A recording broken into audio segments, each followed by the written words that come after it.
Thank you for tuning in to The Voice of Adventure. Today we will be exploring Vampire Trap, where Vaughn gets taken captive and forced to obey this unworldly creature.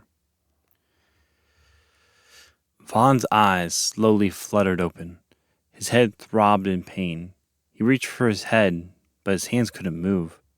He struggled for a few minutes before realizing his hands and legs were tied to an elegant chair.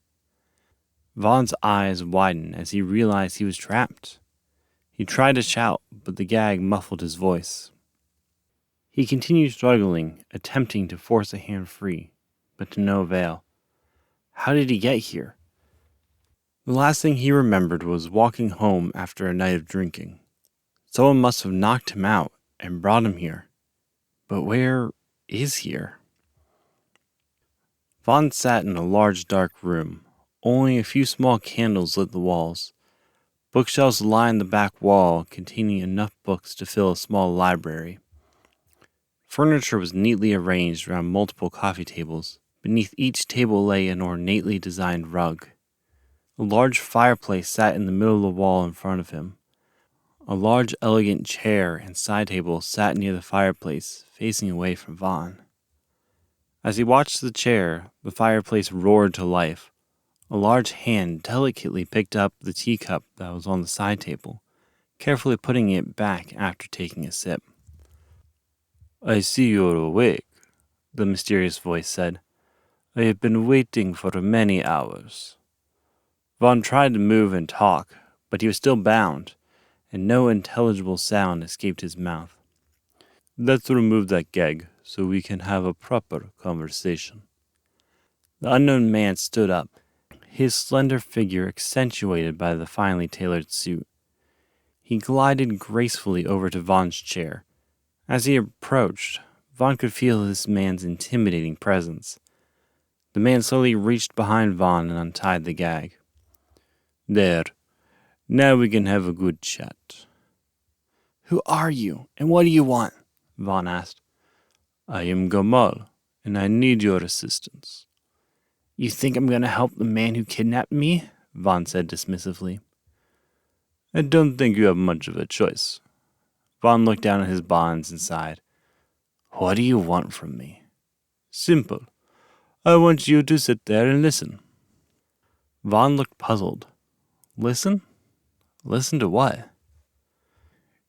"You see, with the development of this city, most of my friends have moved away, seeking quieter accommodations. But I do not wish to move. The South has been in my family for many generations, and I can't bring myself to leave it. But that has meant I have no friends left. I sit next to the fireplace alone every night, trying to enjoy a good story. But with no one to experience it with me, the joy of reading just isn't the same. That is where you come in. You will get the privilege of listening to me read a story every night, and then we can discuss our favorite parts."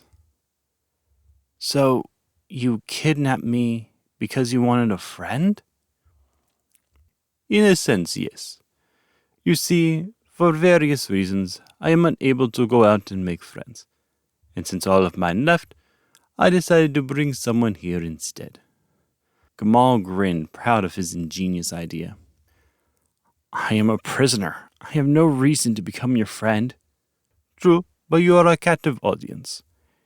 Even if you won't become my friend, you are still here and will listen to the stories I read. You don't have much say in this matter." Vaughn realized how true this was. He could not escape his bonds.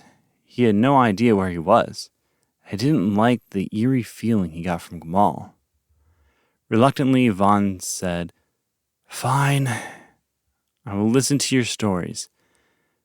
Not that you have accepted no as an answer. I'm glad you've come to see your predicament. Now, it is getting late. It is time to turn in for the night." "Do you plan on leaving me here in this chair all night?" Vaughn rocked the chair, trying to show Gamal how torturous it would be. "No, of course not. I prepared a room for you. Let me untie you and show you to your room." Gamal began slowly untying the rope around Vaughn's hands and legs. Vaughn almost threw a punch as soon as he was free, but he couldn't shake the feeling that Gamal was hiding something. Follow me. Gamal rose and led Vaughn out of the room and into the hallway. The enormity of the hallway was stunning. He could barely make out the ceiling in the candlelight. The hallway seemed to extend infinitely in both directions, candlelight as far as the eye could see.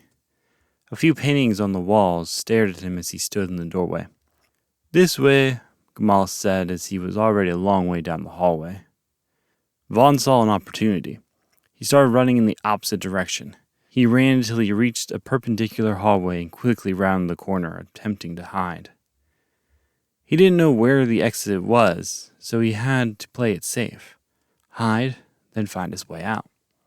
He carefully looked around the corner, checking if Gamal noticed him running. But Gamal was no longer in that hallway. Vaughn felt a mix of relief and worry, as he did not know where Gamal was. He slowly turned around and found Gamal standing a couple feet behind him. Vaughn jumped back in shock. You appear to have lost your way, Gamal said in a slow, annoyed voice. Vaughn stammered, trying to get the words out. You can't keep me prisoner here, Vaughn screamed. Oh, so you think you have any say in the matter, Gamal said.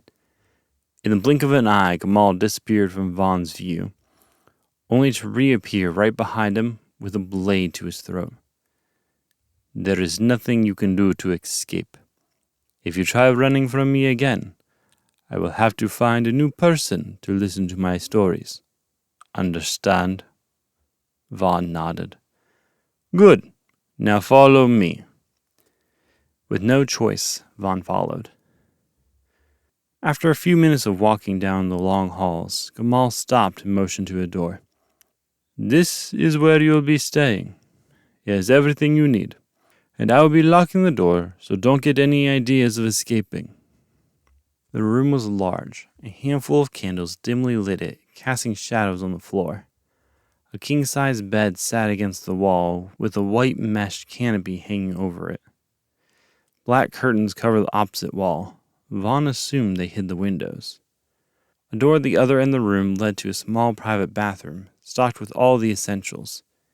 The room was filled with all the furniture he could want. A nice bed to sleep in, a cozy chair for reading, a chair and desk for any work. Even the wardrobe was full of clothes that would fit him. Gamal was telling the truth. It did have everything he needed, but it was odd. Had Gamal been planning to kidnap him for so long that he stocked everything in the correct size? Or did someone else leave them here who was his exact size? As Gamal was closing the door, Vaughn blurted out, This room doesn't have everything I need. Gamal sighed. What else do you need? Where is the food? If you expect me to listen to you read, I need food. No one keeps food in the rooms. What a barbaric way to live.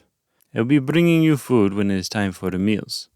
Gamal closed the door quickly, not wanting any more questions. Vaughn stood in the middle of the room for a long while, thinking how ridiculous this situation was. He then fell in the bed and started crying. He began to feel the pressure of what being a prisoner meant.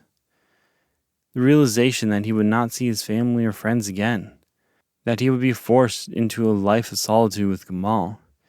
That he would be trapped here until Gamal was satisfied. Unless he could escape. But could he actually escape from Gamal? Gamal had suddenly appeared behind him when he ran earlier. He could not be normal. But then what was he?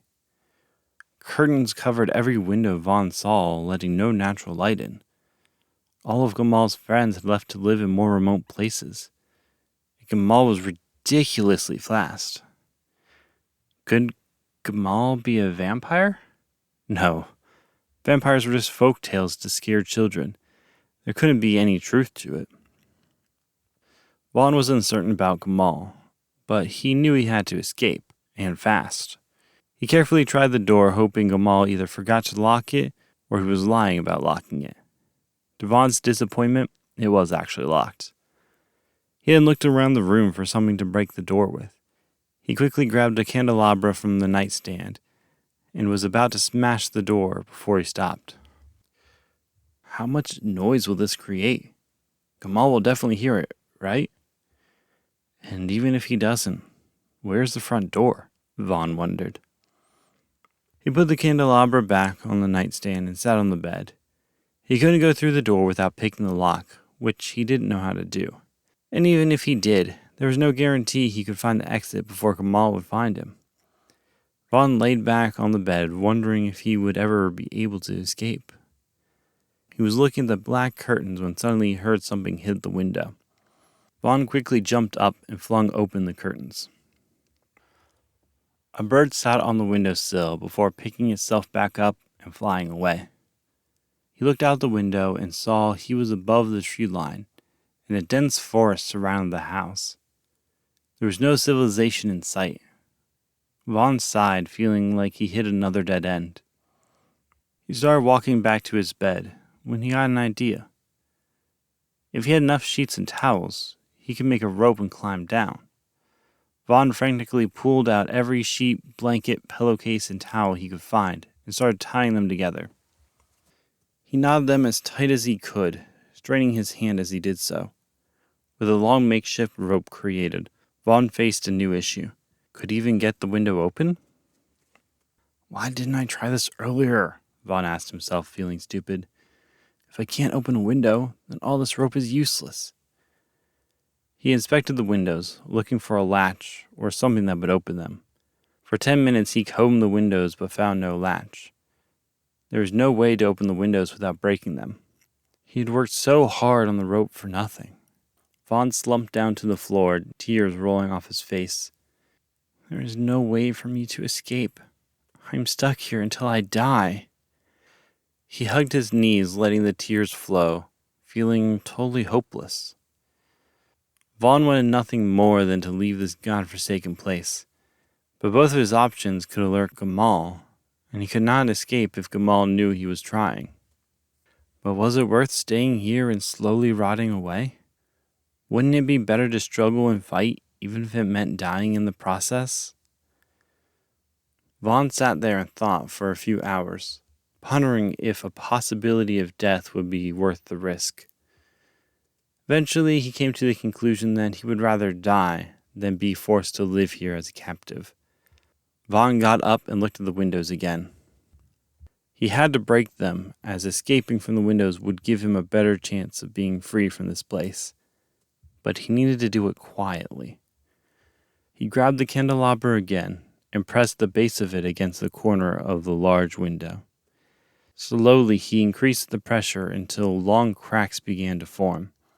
Vaughn paused for a second, making sure that Gamal wasn't moving around. Once satisfied, he got everything in place.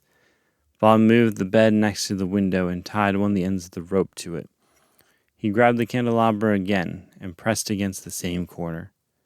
Within a few seconds, he broke the pane of glass, and shards fell down, covering him, the bed, and the windowsill in glass.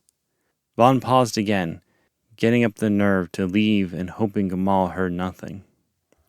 With a few deep breaths, he let the rope down and started climbing down. Vaughn struggled as he slowly let himself down. His arms burned as he reached the bottom, and so far, Gamal was nowhere to be seen. Vaughn sprinted for the forest, trying to get there before being discovered. Since its odds of getting away increased in the dense forest, he ran as hard as he could without looking back. Quickly, the forest obscured the house, making it impossible for Vaughn to find his way back. Not that he wanted to. After a few minutes, he stopped to catch his breath. I am free. Gamal didn't come after me. Now I just have to get out of this forest, Vaughn thought, before turning around and seeing Gamal standing right in front of him. Gamal stood there, smiling wickedly, two sharp pointed teeth protruding over his bottom lip. A small stream of red flowed from his mouth. Where do you think you're going? Gamal said, moments before Vaughn lost consciousness. When Vaughn woke up, he was in a new room, back in the house. The same candles flickered as he took in his surroundings. As he moved out of the bed, it felt like a weight was attached to his left foot. This time, he had been shackled. His eyes followed the chain, showing it was connected to a large iron block near the door. There was now no way for him to escape. Getting caught sealed his fate. He was now at the mercy of Gamal. Thank you for listening to The Voice of Adventure. If you enjoyed this story, be sure to follow wherever you listen to podcasts. You can also keep up with the stories and behind-the-scenes content on Instagram at Josiah the Author. Join me as we continue these adventures. See you in the next story.